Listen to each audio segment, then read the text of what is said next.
प्यारे बच्चों, जैक द्वारा हिंदी इलेक्टिव का एग्ज़ाम टर्म 2 का हो चुका है आप लोगों का। उसके प्रश्नों के उत्तर कितना आप लोगों ने सही किया है उसका हम लोग आज इस वीडियो में चर्चा करेंगे। साथ ही आप लोग को कहना चाहते हैं कि जो आपका बाकी एग्ज़ाम बचा हुआ है तो उन विषयों का पांचों मॉडल सेट में घोल के पी ही जाइए, क्योंकि उसी से आपके सारे प्रश्न आ रहे हैं। इसीलिए मेरा आप लोगों को सलाह है, या जो बोलिए जो समझिए, आप लोग उसको किसी तरह याद कर लीजिए, न उसी से आएगा। साथ ही अपने चैनल इकोनॉमिक्स प्लस पर नए हैं तो चैनल को सब्सक्राइब करके बेल आइकन को दबाकर ऑल नोटिफिकेशन ऑन कर लें। वीडियो को ज़्यादा से ज़्यादा ज़रूरतमंदों को ज़रूर पहुंचाएं। तो चलिए हम लोग आज कुछ नया सीखते हैं। Annual intermediate examination 2022 Telegram group पर प्यारे बच्चों ने मुझे ये प्रश्न भेजा है। उन्हीं के आधार पर मैं आप लोगों को टर्म 2 हिंदी इलेक्टिव के प्रश्नों के उत्तर को बता रहा हूँ। आप लोगों ने कैसा किया है आप इसे मिलान कर सकते हैं।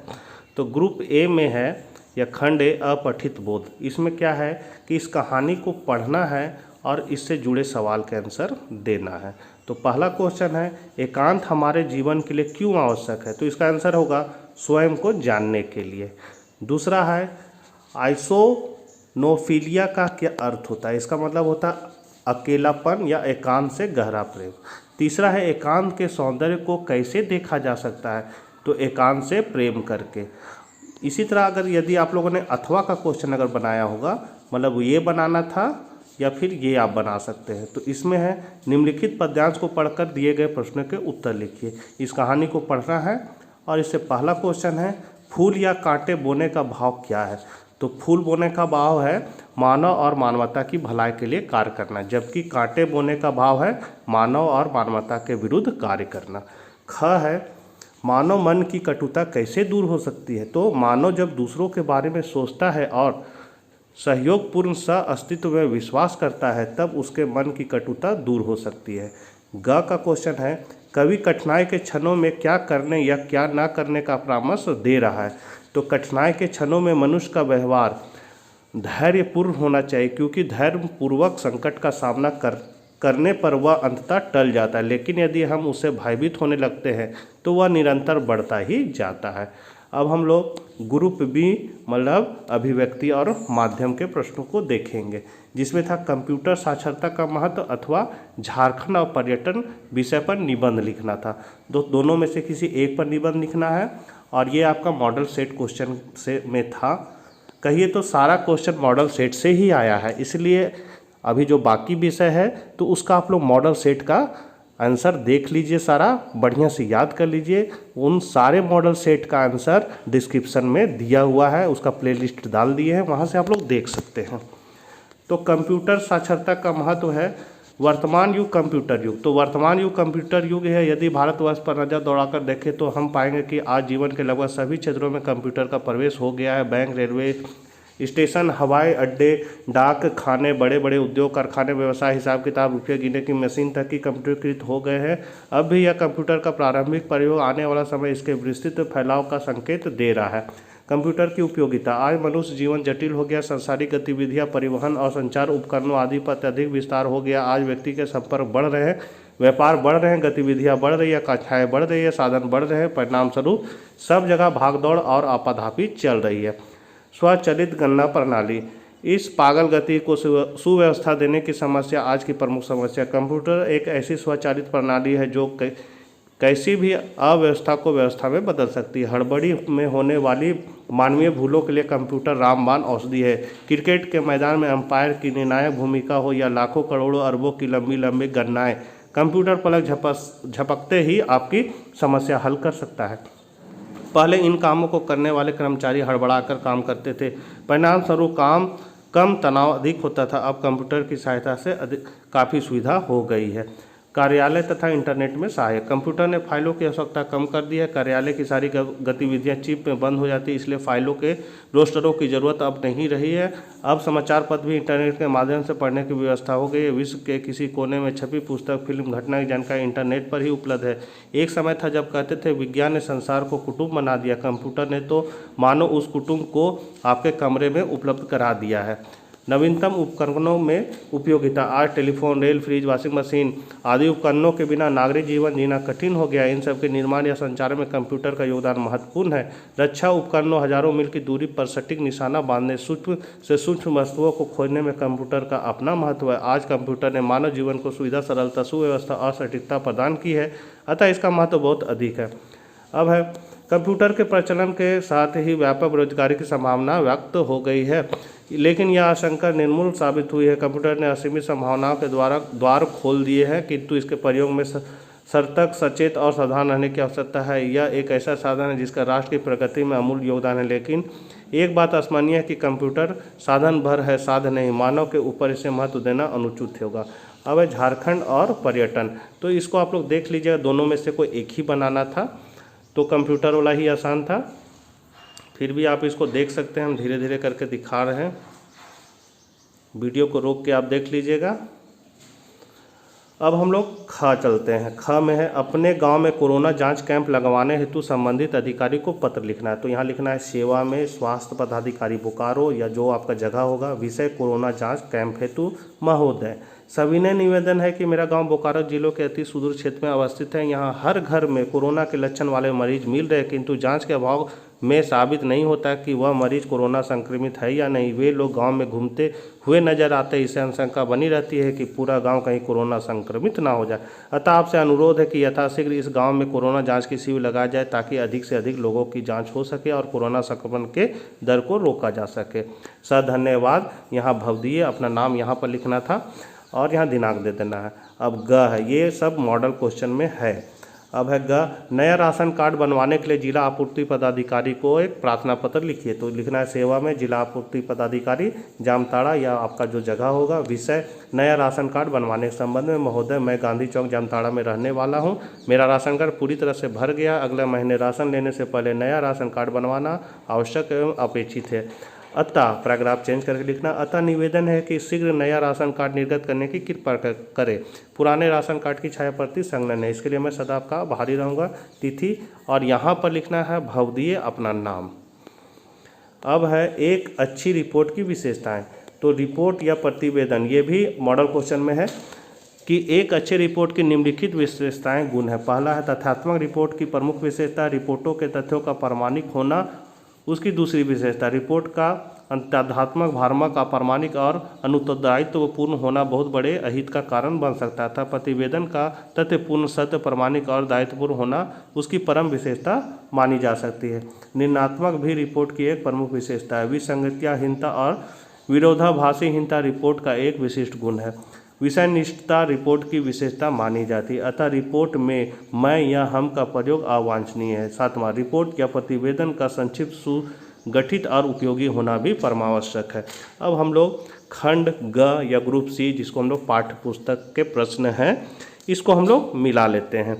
तो यहाँ पर है जो निम्नलिखित में किसी एक सप्रसंग की व्याख्या करना, जैसे कह, खा, इस दोनों में से किसी एक को ही बनाना था, लेकिन हम दोनों का आंसर बता देते हैं। तुम बिनु कथा धनु हरुई तन, मतलब इसको पढ़ना और इससे जुड़े आंसर की व्याख्या करना। तो प्रस्तुत काव्यांश मलिक मोहम्मद जैसी द्वारा रचित 12 मास से लिया गया है। बागमती अपने पति रक्तसेन के वियोग में अत्यंत कमजोर हो गई थी। वह वीरा रूपी पवन से भी डरने लगी थी कि कहीं वह उसे उड़ाकर न ले जाए। अब ये पढ़ना और इसका है प्रसंग। प्रस्तुत पंक्तियाँ अंतरा भाग 2 नामक पुस्तक में संकलित कविता से ली गई है। इसके रचयिता रीतिकाल के प्रसिद्ध कवि धनानंद है। प्रस्तुत पंक्तियों में कवि प्रेमिका से वियोग के कारण अपनी दुखद स्थिति का वर्णन करता है। वह प्रेमिका से मिलने की आस लगाए बैठा है, परंतु प्रेमिका उसके ओर से विमुख बनी बैठी है। अब इसका व्याख्या, कवि कहता है कि मैंने तुम्हारे द्वारा कही गई झूठी बातों पर विश्वास किया था, लेकिन उन पर विश्वास करके आज मैं उदास हूँ। ये बातें मुझे उबाऊ लगती है। अब मेरे संताप हृदय को आनंद देने वाले बादल भी घिरते नहीं दिखाई दे रहे हैं, वरना यही मेरे हृदय को कुछ सुख दे पाते। मेरी स्थिति अब ऐसी हो गई कि मेरे प्राण कंठ तक पहुंच गए हैं, अर्थात मैं मरने वाला हूं। मेरे प्राण इसलिए अटके हैं कि तुम्हारा संदेश आए और मैं उसे लेकर ही मरूं। भाव यह है कि कवि अपनी प्रेमिका के संदेश की राह देख रहा है, उसके प्राण बस उसके संदेश पाने के लिए अटके पड़े हैं। चौथा नंबर क्वेश्चन है, निम्नलिखित में किन्हीं दो प्रश्नों के उत्तर देना। तो पहला प्रश्न है, राम के प्रति अपने श्रद्धा भाव को भरत किस प्रकार प्रकट करते हैं, स्पष्ट कीजिए। तो संपूर्ण काव्य पंक्तियों से यह बात स्पष्ट हो चुकी है, भरत अपने भाई श्री राम से बहुत प्रेम करते हैं। जब वे अपने भाई श्री राम से मिलने वनवास जाते हैं, तब उनको देखकर उनके आंखों से आंसू बहने लगते। वन में श्री राम का जीवन कठिन था, उस कठिन जीवन को देखकर भरत भाव विभोर हो जिम्मेदार और स्वयं को ठहराते हैं। अगला है, पूस के महीने में विहिनी की क्या दशा होती है। तो पूस के महीने में ठंड अपने चरम पर रहती है, चारों ओर कोहरा छाने लगा है और यह स्थिति नागमती के लिए कष्टप्रद है। इसके विरह की पीड़ा मृत्यु के समान है। अगर नागमती का पति वापस नहीं आया तो वह ठंड से उसे खा जाएगी। माघ के महीने में उसके अंदर काम की भावना भी उत्पन्न होती है और प्रिय से मिलने की व्याकुलता भी बढ़ जाती है। माघ के मास की बारिश उसके विरह को बढ़ा देती है और माघ की बारिश में भीगे हुए गीले कपड़े और आभूषण उसको तीर की तरह चुभ रहे हैं और उसे श्रृंगार करना भी अच्छा नहीं लगता है। ग है, रही चकी चित्र लिखी सी पंक्ति का मर्म अपने शब्दों में स्पष्ट कीजिए। तो इसका आंसर है, इस पंक्ति में पुत्र वियोगिनी माता का दुख दृष्टिगोचर होता है। माता कौशल्या राम से हुए वियोग के कारण दुखी और आहत है। वे राम की वस्तुएं को देखकर स्वयं को बहलाने का प्रयास करती है। उसका दुख कम होने के स्थान पर बढ़ता चला जाता है, परंतु जब राम के वनवासी जीवन का स्मरण करती है तो हैरानी से भरे हुए चित्र के समान स्थिर हो जाती है। जैसे चित्र में बनाई गई स्त्री के मुख तथा शरीर में किसी तरह का हाव भाव विद्यमान नहीं होता, वैसे ही राम की दुखद अवस्था का भान करके माता कौशल्या चकित तथा स्तंभ अवस्था में होने के कारण हिलती भी नहीं है। पांचवा नंबर है, किन्हीं दो प्रश्नों के उत्तर देना है। तो गंगा पुत्र के लिए गंगा मैया ही जीविका और जीवन है। इस कथन के आधार पर गंगा पुत्रों के जीवन परिवेश की चर्चा कीजिए। तो इस पाठ में गंगा पुत्र उन्हें कहा गया जिनका जीवन गंगा के भरोसे है। गंगा में लोगों द्वारा डाले गए धन को एकत्र करके ही अपने आजीविका चलाते हैं। गंगा पुत्र अपनी जान को जोखिम में डालकर गंगा में गोते लगा कर इन पैसों को एकत्र करते हैं। इनके पास अपनी आजीविका का और कोई साधन नहीं है। गंगा पुत्र 2 समय की रोटी के लिए अपनी जान को जोखिम में डालते हैं। इनका जीवन परिवेश अच्छा नहीं होता, परंतु कोई आजीविका का साधन न होने के कारण इन्हें यह काम मजबूरन करना पड़ता है। अब सिंगरौली को काला पानी क्यों कहा जाता है। तो सिंगरौली खनिज पदार्थों से भरपूर पहाड़ी क्षेत्र है जो चारों ओर से घने जंगलों से घिरा हुआ है। इन जंगलों के कारण यहाँ यातायात के साधन विकसित नहीं है। यातायात के अभाव अथवा कमी तथा घने जंग के खतरों के कारण यहाँ लोग न अंदर जाते थे और न बाहर आने का जोखिम उठाते थे। इन परिस्थितियों के चलते सिंगरौली देश के अन्य भागों से कटकर अकेलेपन का शिकार हो रहा था। इसी कारण सिंगरौली को काला पानी कहा जाता है। ग है, मनोकामना की गांठ में अद्भुत अनूठी है, इन बांधों उधार लग जाती है। कथन के आधार पर पारो की मनोदशा का वर्णन कीजिए।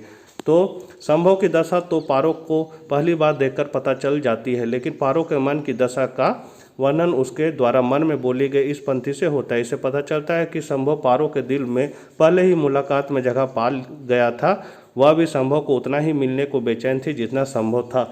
यहाँ तक कि संभव से मिलने के लिए उसने संभव की भांति ही मनसा देवी से में मन्नत की चुनरी बांधी। संभव को देखकर उसकी मन्नत पूरी हो गई। इससे पता चलता है कि उसकी मनोदशा भी संभव की भांति पागल प्रेमी जैसी थी, जो अपने प्रियतम को ढूंढने के लिए यहाँ वहाँ मारा फिर रहा था। छठा है, मलिक मोहम्मद जायसी अथवा निर्मला वर्मा की किन्हीं 2 रचनाओं के नाम लिखे। तो मलिक मोहम्मद जायसी का है पद्मावत और अखरावट, और निर्मला वर्मा का है परिंदे और रात का रिपोर्टर। 7वां है, हमारे आज के इंजीनियर ऐसा क्यों समझते हैं कि वे पानी का प्रबंध जानते और अपने ज़माने के लोग कुछ नहीं जानते थे। तो आज के इंजीनियर पश्चिमी शिक्षा पद्धति से शिक्षित किए गए हैं। उन्हें घुट्टी देकर यह बात समझाई गई है कि पूरी दुनिया में ज्ञान का प्रकाश पश्चिमी पुनर्जागरण मतलब रेनास के कारण फैला है। इनसे पूर्व भारत में ज्ञान का लवलेश नहीं था। इसी मानसिकता के कारण वे यह समझते हैं कि वे पानी का बेहतर प्रबंध जानते हैं। इससे पूर्व की भारतीयों को इसका ज्ञान ही नहीं था। 8वां का क्वेश्चन था, बच्चे का माँ का दूध पीना सिर्फ दूध पीना नहीं, माँ से बच्चे के सारे संबंध का जीवन चरित्र होता है। टिप्पणी करें। तो इसका आंसर, यदि आप लोगों ने इसको बनाया होगा तो इसका आंसर है, लेखक ने इस कथन का अभिप्राय यह है कि बच्चे का माँ का दूध पीना और माँ के द्वारा दूध पिलाना दोनों ही क्रियाएं शिशु और जननी के अनादि और जीवन पर्यंत संबंधों का परिचायक है। ये क्रियाएं दोनों को ममता के अति सूक्ष्म और अदृश्य डोर से बांधे रहती है। माँ जब आंचल में छिपाकर बच्चे को दूध पिलाती है तब वह माँ के पेट का स्पर्श और गंध का भोग करता रहता है। ऐसा प्रतीत होता है कि मानो वह माँ के पेट में अपनी जगह ढूंढता रहता है। बच्चा सुबुकता है, रोता है, माँ को मारता है, कभी कभी माँ को भी उसे मारती है, फिर भी बच्चा माँ के पेट से चिपका रहता है और माँ अपने नन्हे शिशु को चिपकाए रहती है। बच्चा दांत निकलते वक्त माँ के स्तनों को काट भी लेता है। माँ झुल्लाती है किंतु दूध पिलाना बंद नहीं करती है। बच्चा माँ के अंग से लिपट कर केवल माँ का दूध ही नहीं पीता, अपितु वह जड़ से चेतना होने अर्थात अपने मानव जन्म लेने की सार्थकता को पा लेता है। दूध पिलाकर माँ भी असीम आनंद और पुलक से भर जाती है, उसका मातृत्व भी सार्थक हो जाता है। अतः लेखक के इस कथन में तनिक सी भी अतिशयोक्ति नहीं है कि बच्चे का माँ का दूध पीना सिर्फ दूध पीना नहीं, अपितु वह माँ के से बच्चे के सारे संबंधों का जीवन चरित्र होता है। 8वां है, विश्व कोहर की माटी से इस पाठ में लेखक ने किन फूलों और फलों की चर्चा की है। तो विश्व कोहर की माटी से इस पाठ में लेखक ने कोयया, नीम के फूल, बेर का फूल तथा फलों में आम, सिंघाड़े की चर्चा की है। इसी का अथवा था, गर्मी और लू से बचने के उपायों का वर्णन दीजिए, क्या आप इन उपायों से परिचित हैं। तो लेखक ने पाठ में ग्रामीण परिवेश का चित्रण किया है। ग्रामीण क्षेत्रों में छोटी मोटी बीमारियों का उपचार घर में ही कर लिया जाता था। पाठ में गर्मी तथा लू से बचने के लिए कुछ उपाय बताएं। पहला, प्याज द्वारा इलाज। लेखक की माँ गर्मियों के मौसम में लू से बचने के लिए उसकी धोती या कमीज में गांठ लगाकर प्याज बांध देती थी। और दूसरा है कच्चे आम द्वारा इलाज। तो कच्चे आम का पन्ना लू तथा गर्मी से बचने की एक दवा है। पन्ना लू मतलब उसको आम को घोटर के पीना। लेखक की माँ लू से बचने के लिए कच्चे आम के विभिन्न प्रकार से प्रयोग करती है, जैसे गुड़ या चीनी मिलाकर उसके शरबत पीना, देह में लेपना, कच्चे आम को भूनकर या उबालकर उससे सीरा बनाकर धोना। तो बच्चों, आप लोग आंसर को मिला लीजिए। आप लोग का उम्मीद है एग्ज़ाम अच्छा गया होगा। सारे मॉडल पेपर को ज़रूर एक बार अध्ययन कर लीजिएगा, उसी से एग्ज़ाम में प्रश्न आ रहे हैं। मिलते हैं नेक्स्ट वीडियो में। Bye bye.